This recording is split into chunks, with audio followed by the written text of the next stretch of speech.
JEE व NEET परीक्षा कराने के विरोध में कांग्रेस के देशव्यापी आंदोलन के तहत जयपुर में भी धरना प्रदर्शन का आयोजन हुआ।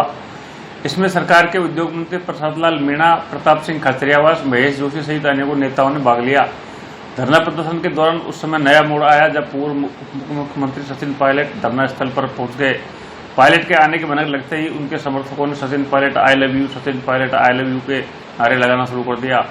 इस दौरान महेश जोशी सीट छोड़कर चले गए और पीसीसी के पूर्व अध्यक्ष सचिन पायलट ने कहा कि पूरे देश में कोरोना संक्रमण लगातार फैल रहा है, ऐसे में परीक्षाओं का आयोजन केंद्र सरकार की हठधर्मिता है।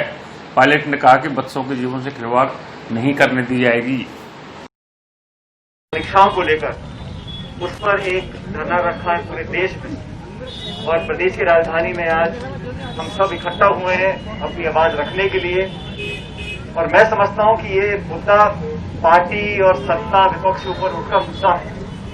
देश और दुनिया में जो आज माहौल बना है उसके चलते राहुल गांधी जी ने, प्रियंका गांधी जी ने, कांग्रेस पार्टी ने सिर्फ इतना कहा कि ये जो परीक्षाएं जो एक बार पोस्टपोन हो चुकी हैं, क्या हम सरकार के लोग बैठे लोग हैं, क्या हम दोबारा संवेदनशील होकर इसमें पुनर्विचार नहीं कर सकते?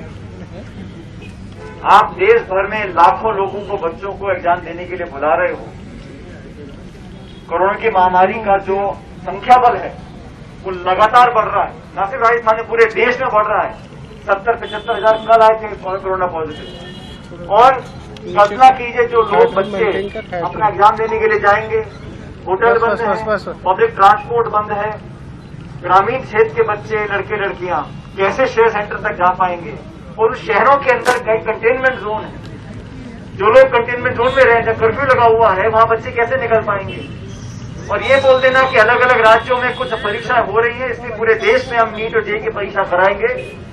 हम समझते हैं, कांग्रेस पार्टी के लोग समझते हैं ये गलत है। लोगों के भविष्य की 11-12 महीने की बात नहीं है। आप पूरे पब्लिक ट्रांसपोर्ट, पूरे स्वास्थ्य का ढांचा, लाखों बच्चे रहते हैं, उनके घर में लोग रहते हैं, उन सबको आप संक्रमण के खतरे के सामने डालना चाहते तो जानबूझ के। कोई बीमारी, कोई दुर्घटना पूछ के नहीं होती है, हमारे हाथ में नहीं है। आज बड़े बड़े लोगों को, गरीब को, अमीर को, सबको संक्रमण हो रहा है। हम सब अपनी कोशिश करते हैं बचने की, लेकिन कब किसको हो जाए हमें मालूम नहीं। लेकिन जब पता है कि संक्रमण बढ़ सकता है, जानबूझ के हम बसों में, ट्रेनों में लाखों बच्चों को पूरे हिंदुस्तान भर के शहरों में भेजेंगे। वहां बैठकर एग्जाम कैसे होगा, नहीं हो पाएगा, ये वाजिब चिंता को लेकर पूरे देश में इस वक्त भूख हड़ताल कर रही है। कांग्रेस पार्टी ने पूरी ताकत के साथ इस मुद्दे को उठाने की बात रखी है और आज इस राजधानी में, जयपुर में, हम सब यहाँ पर एकत्रित हुए हैं बच्चों की आवाज, नौजवानों की आवाज को बुलंद करने के लिए और केंद्र सरकार से मांग करने के लिए कि जिद करना बुरा है। दुनिया में ओलंपिक के गेम पोस्टपोन हो रहे हैं, बड़ी बड़ी प्रतियोगिता, बड़े बड़े सरकार के काम, निजी काम, तो क्या कारण है कि जिद केंद्र सरकार ने जो हट है हम लोग आज खड़े सुनने को तैयार नहीं है। आपने निर्णय कहते हैं डाउनलोड कर लिया, अरे डाउनलोड कर लिया तो क्या वो खत्म हो जाएगा 6 महीने में, 8 महीने? ये सब बहानेबाजी कर रहे हैं।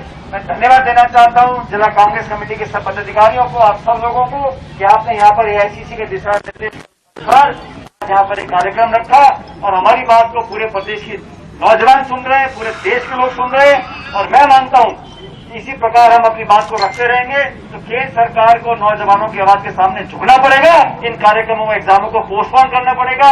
इस लिहाज से आज का धरना बहुत कामयाब रहा। मैं आप सब लोगों को बहुत बहुत धन्यवाद देता हूँ। जय हिंद, राम राम।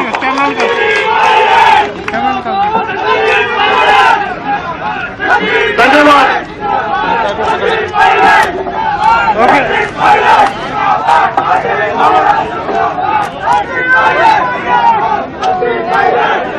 उधर क्या कह रहे हो? केंद्र सरकार जिद पर अड़ी है, परीक्षा कराते रहेंगे और राज्य सरकार एनएसयूआई पूरे देश में बहुत दिनों से इस कोशिश में है कि इतने महत्वपूर्ण जो परीक्षा देश में होने जा रही हैं, इसको फिलहाल के लिए पोस्टपोन करना चाहिए, क्योंकि नौजवानों के, बच्चे बच्चियों के जीवन का सवाल है, उनके स्वास्थ्य का सवाल है।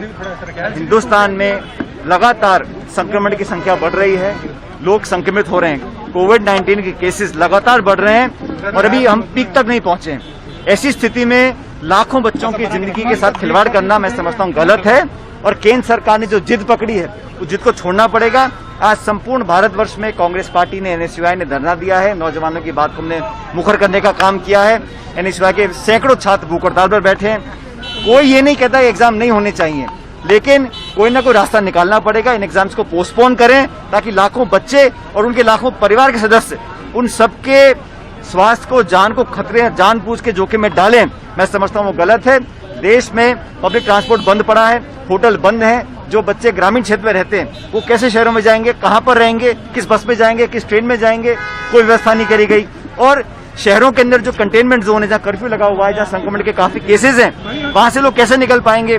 1 बजे एग्जाम है, लोग एक रात पहले जाएंगे। ये सब व्यवस्थाएं करने के लिए मैं समझता हूं समय लगेगा। आज केंद्र सरकार को इस परीक्षाओं को पोस्टपोन करना चाहिए। इस बात को लेकर पूरी कांग्रेस पार्टी और पूरी एनएसयूआई एकजुट है। हमारी मांग को सरकार मानेगी, ऐसा मुझे पूरा विश्वास है। राजस्थान सरकार भी कुछ परीक्षाएं करवा रही है। राजस्थान सरकार जो परीक्षाएं करवा रही है उसमें अलग व्यवस्था है, उसमें जगह डिस्टेंस बहुत कम है और सरकार के पास संसाधन है कि खुले स्पेस में वो लोकल एग्जाम्स करा सकें। लेकिन ये पूरे देश के परीक्षाएं हैं, किसको कहाँ जाना है, लाखों लाख बच्चे इसमें इन्वॉल्व हैं। लोगों के भविष्य के लिए परीक्षा बहुत महत्वपूर्ण है।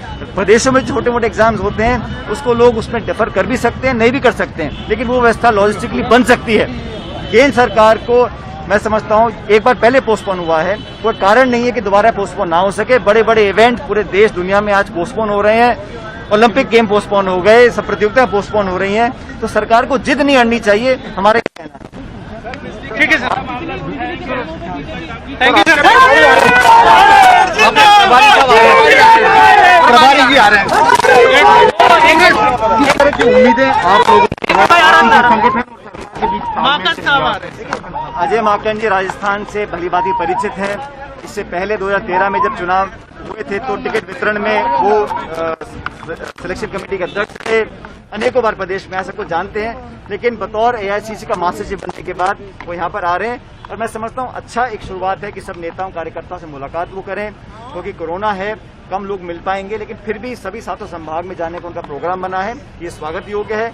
सब नेताओं से, एमएलए से, जिले के पदाधिकारियों से मुलाकात करेंगे और संगठन और सत्ता के अंदर कैसे तालमेल बनाकर हम जनता की आकांक्षाओं पर खरा उतरें, ये उद्देश्य सब लोगों का है। इसलिए मैं मानता हूँ वो एक जनरल सेक्रेटरी की हैसियत से यहाँ पर आ रहे हैं, लेकिन जो एआईसीसी की कमेटी बनी है उसके भी महत्वपूर्ण सदस्य हैं, इसलिए फीडबैक अपना देंगे। और मुझे लगता है कि बहुत जल्द एआईसीसी की 3 सदस्यीय जो कमेटी है वो मिलेगी और जो मुद्दे हम लोगों ने उठाए थे उस पर सकारात्मक कार्रवाई करेंगे, ताकि गवर्नमेंट, सरकार, संगठन जुड़े लोग, सबको लगे कि हम बराबर के भागीदार हैं। जनता से अपने जो वादे किए हैं उनको जल्द पूरा करें, क्योंकि 3 साल बाद चुनाव हमको लड़ना है। इस सभी दिशा में एक पॉजिटिव और सकारात्मक सोच के साथ पार्टी और सरकार काम करे। लेकिन सरकार का अड़ियल रवैया है जो ऐसा स्टेप उठा रहे, क्या कुछ कहेंगे सर? देखिए, हाँ बोलिए सर। केंद्र की जो परीक्षाएं होती हैं, जो राष्ट्रीय परीक्षाएं होती हैं, उनकी और राज्य की या स्थानीय परीक्षाओं में अंतर होता है। तो केंद्र की जो परीक्षाएं होती है उसके अंदर आवागमन, रहना करना, ये सब बहुत सारी बातें इन्वॉल्व होती हैं। तो हमारा ये कहना है कि राज्य सरकार से सलाह करने के बाद में, और जब तक राज्य सरकार सारी व्यवस्थाओं के बारे में अपनी स्थिति नहीं बता दे, तब तक इन परीक्षाओं को स्थगित किया जाना चाहिए। हमारा संघीय स्वरूप है। केंद्र सरकार मनमान्यपूर्ण तरीके से काम करी, जो हमें बर्दाश्त नहीं। लेकिन सर भारतीय जनता पार्टी का ये भी कहना है कि राजस्थान के अंदर भी परीक्षाएं हो रही है, तो ये दोहरा चरित्र क्यों? नहीं, दोहरा चरित्र। राजस्थान में जो परीक्षाएं हो रही है उसके अंदर ये परेशानी नहीं है कि कोई बाहर से आएगा, कहाँ ठहरेगा, यहाँ के स्थानीय परीक्षा केंद्र हैं। जो राष्ट्रीय स्तर की परीक्षा होंगी उसके अंदर बाहर के लोग आएंगे, तो कोई ठहरने की व्यवस्था नहीं है, धर्मशालाएं बंद है, होटलें बंद है, रहने के सारे स्थान बंद है। तो ऐसे में राष्ट्रीय स्तर की परीक्षाएं नहीं होनी चाहिए। मीडिया वालों से प्रेरणा लेते हैं सेंटर में, हम आपसे प्रेरणा लेते हैं, जैसा आप कर रहे हो वैसा हम कर रहे हैं। ठीक है सर, धन्यवाद।